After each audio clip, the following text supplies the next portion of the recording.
ಆದವರು, ಜೊತೆಗೆ ಈಗ ಯಾರು ವಿಸಲ್ ಬ್ಲೋವರ್ ಇದಾರ ಅವರನ್ನು ಇವತ್ತು ಅಪರಾಧಿಯನ್ನಾಗಿ ಮಾಡಲಿಕ್ಕೆ ಹೊರಟಿದ್ದಾರೆ. ಇವ್ರು ಸಂತ್ರಸ್ತರು, ಇವ್ರ ಧ್ವನಿ, ಇವ್ರು ಏನು ಕೇಳ್ತಾ ಇದ್ದಾರೆ ಅದ್ರ ಪ್ರಕಾರ ಇದೆ.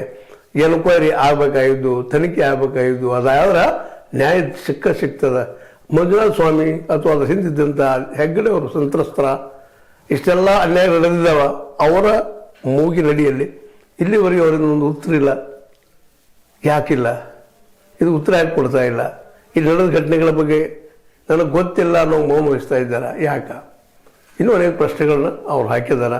ಆದ್ರೆ ಅವ್ರ ಅಭಿಪ್ರಾಯದಲ್ಲೇ, ನಮ್ಮ ದೊರೆರಾಜು ಅವರ ಅಭಿಪ್ರಾಯದಲ್ಲೇ ಇದೆಲ್ಲ ಕೇಸ್ ಏನಪ್ಪ ಅಂತಂದ್ರೆ ಸತ್ಯವನ್ನು ಬಾಯಿ ಮುಚ್ಚಿಸೋ ನಡೆದಂಥದ್ದು SIT ಅಂತ ಅನ್ನಿಸ್ತಾ ಇದೆ ಅಂತ ಹೇಳ್ತಾ ಇದ್ದಾರೆ. SIT ಮೇಲೆ ವಿಶ್ವಾಸ ಇವತ್ತು ಉಳಿದಿಲ್ಲ ಅನ್ನೋದು ಮಾತು ಮಾತಾಡ್ತಾ ಇದ್ದಾರೆ.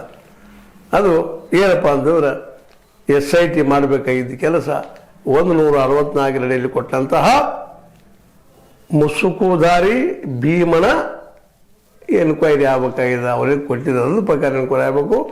ಅವ್ರನ್ನ ತಂದು ನೀವು ಎನ್ಕ್ವೈರಿ ಮಾಡಬೇಕು, ಯಾರ ಮೇಲೆ ಮಾಡಿದ್ದಾರೆ ಆರೋಪ ಅನ್ನೋದನ್ನು ಒತ್ತಿ ಹೇಳಿದ್ದಾರೆ. ಹೀಗಾಗಿ ಇನ್ನೊಂದು ಮೊದಲಿನ ಟ್ವಿಸ್ಟ್ ಇಲ್ಲಿ ಬರ್ತಾ ಇದೆ ನಮ್ಮ ದೊರೆರಾಜು ಅವರ ಮೂಲಕ ಅಂತ ಹೇಳ್ತಾ, ಇದು ನಿಮ್ಗೆ ಲೈಕ್ ಆಗಿರ್ಬೋದು. ಲೈಕ್ ಮಾಡಿ, ಶೇರ್ ಮಾಡಿ, ಕಮೆಂಟ್ ಮಾಡಿ, ಜೊತೆ ಸಬ್ಸ್ಕ್ರೈಬ್ ತಿಳಿಸ್ಬೋದು. 60 ನ್ಯೂಸ್ ಅರ್ಥ ಅತಿಥಿ ಥರ ಸತ್ಯದ ಕೈಗೆ ವಂದನೆಗಳು.